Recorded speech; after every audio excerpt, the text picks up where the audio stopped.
Hi there, my name is Rama and I'm from Victoria University in Australia, and I will be presenting today on how we can draw on post-colonial and critical theories to enhance our understanding of ecological edge effects and collaborations with communities of colour. The ecological edge is a useful metaphor proposed by Burton and Kagan to conceptualise collaborative work between communities, organisations and institutions. Maximising the edge contributes to a diversity of resources and opportunities that can enrich community-based projects.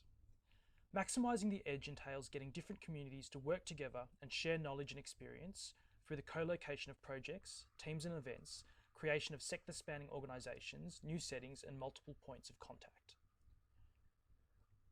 We must also strive for good stewardship of the edge through developing edge species, those who are skilled in working across settings, pooling resources whilst maintaining fairness in the way resources are distributed and recognising and respecting the uniqueness of different communities.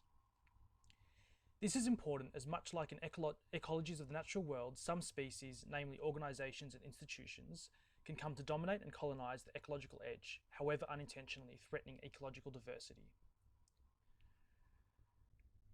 However, post-colonial concepts and frameworks, such as contact zones and border theories, can extend our understandings of working collaboratively and generatively within the edge, and our understandings of inequitable power differences and their impacts. Contact zones can be defined as social spaces where cultures meet, clash and grapple with each other, often in contexts of highly asymmetrical relations of power, such as colonialism, slavery or their aftermaths, as they are lived out in many parts of the world today. Contact zones foreground the relational and transculturative processes that arise through interactions and across unequal power relations. We can also look at the concepts of borders as ideologically and socially constructed boundaries of difference.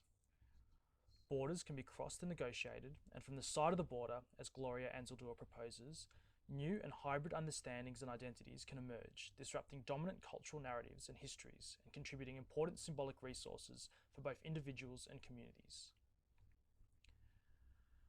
Drawing on the work of bell hooks, we can also see that many racialised communities create home places, important relational places of safety, healing, and affirmation that is a necessary respite from the violences of white supremacy and coloniality. These spaces come in many forms. They can be informal settings, but can also exist within the form of projects and programs that emerge from the community development and human service delivery sectors. These are important spaces by and for community.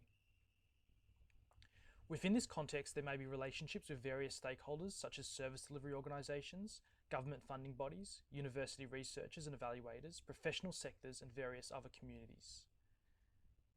These organisations and institutions exist within and are produced and shaped by historical, social and material inequities, and can be sites that reproduce ideologies of whiteness amongst others. We can also see that government policies shape the language of grants, and grants and their evaluation requirements shape what programs and projects look like and do. For example, taken for granted constructs such as professionalism or leadership are ideologically constructed, coded and reproduced. Here is a quote from research I'm currently engaged in. When it comes to being around people who aren't your community, you have to change yourself. You've got to speak a certain way.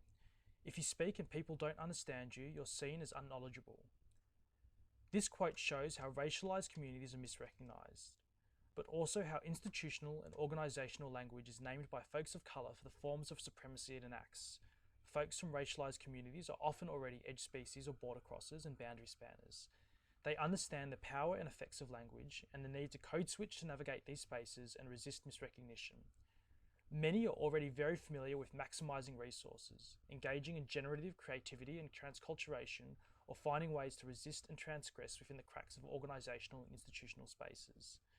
So contact zones and border theories can better attune us to what happens at the edge. It can make clearer the products and effects of power and difference, and perhaps in order to accompany those who seek to create home places, we need to better appreciate the resource cost of living and working within unjust systems in any type of exchange and collaboration, the implicit costs of accommodation, acquiescence, and ongoing emotional labour.